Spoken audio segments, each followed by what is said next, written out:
رافضی ذاکر اللہ یاری کی امام زمان مہدی کو حضرت عیسیٰ بن مریم علیہ السلام پر فضیلت دینا.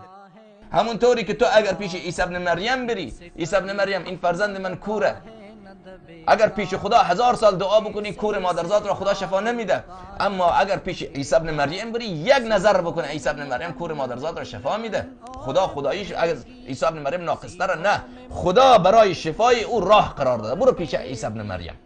اما اون کسی که مولای عیسی ابن مریم، عیسی ابن مریم یک خادم اوست، یک مطیع و فرمانبردار اوست، او امام 12 ماست. حالا امام اول ما که مقامش فوق امام 12 او پیش او بریم یا علی مدد بگوییم، همون کارهایی را که همون طوری که خدا 1000 سال دعا بکنی کور مادرزاد را شفا نمیده، پیش عیسی ابن مریم بری به یک نگاه کردن شفا میده. به همون دلیل ما یا علی مدد میگیم و از امیر المؤمنین علیه السلام به او استمداد میکنیم و مشکلات ما را حل میکنیم و این عالم پر از معجزات او هست. این استدلال من بود. حالا شما بفرمایید کجایش رد میکنید.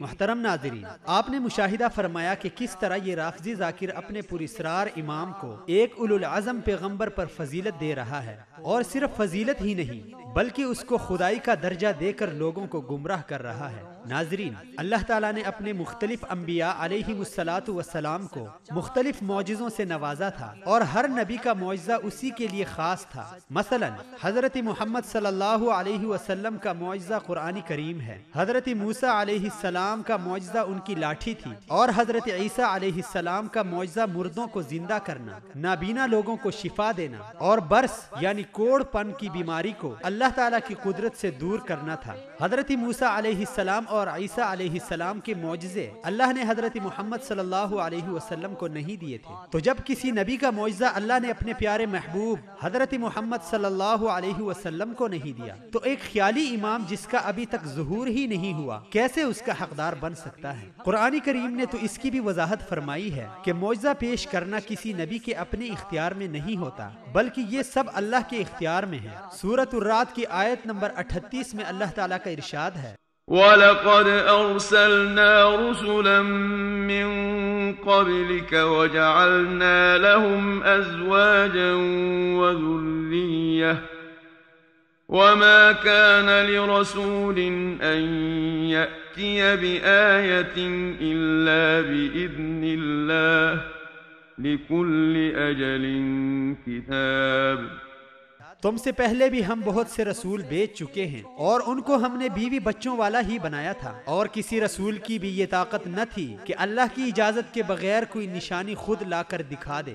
ہر دور کے لیے ایک کتاب ہے. اسی طرح سورۃ عنکبوت آیت نمبر 50 میں اللہ تعالیٰ کا ارشاد ہے: وَقَالُوا لَوْلَا أُنزِلَ عَلَيْهِ آيَاتٌ مِّن رَّبِّهِ قُلْ إِنَّمَا الْآيَاتُ عِندَ اللَّهِ وَإِنَّمَا أَنَا نَذِيرٌ مُّبِينٌ.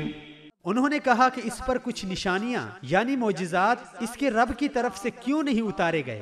آپ کہہ دیجئے کہ نشانیاں تو سب اللہ کے پاس ہیں، میں تو صرف کھلم کھلا آگاہ کرنے والا ہوں. ان قرآنی آیات اور شیعہ کے باطل عقائد کا اگر موازنہ کیا جائے تو ایک بچہ بھی فیصلہ کر سکتا ہے کہ یہ اسلام نہیں بلکہ اسلام کے لباس میں شرک اور انبیاء علیہ السلام کی توہین ہے، کیونکہ جن ہستیوں کو اللہ تعالیٰ نے ساری مخلوق پر فضیلت دی ہے، یہ شیعہ ان انبیاء علیہ السلام کو اپنے اماموں کے غلام اور فرما بردار سمجھتے ہیں. سورۃ انعام میں اللہ تعالیٰ نے انبیاء علیہ السلام کا تذکرہ کر کے آیت نمبر 86 میں فرمایا: وَكُلًّا فَضَّلْنَا عَلَى الْعَالَمِينَ.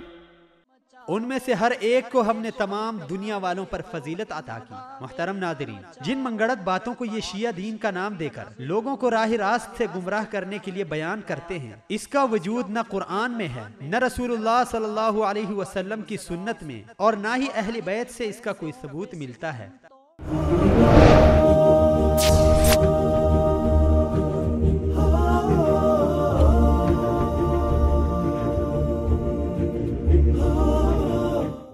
لا لا لا لا لا لا لا لا لا لا لا لا لا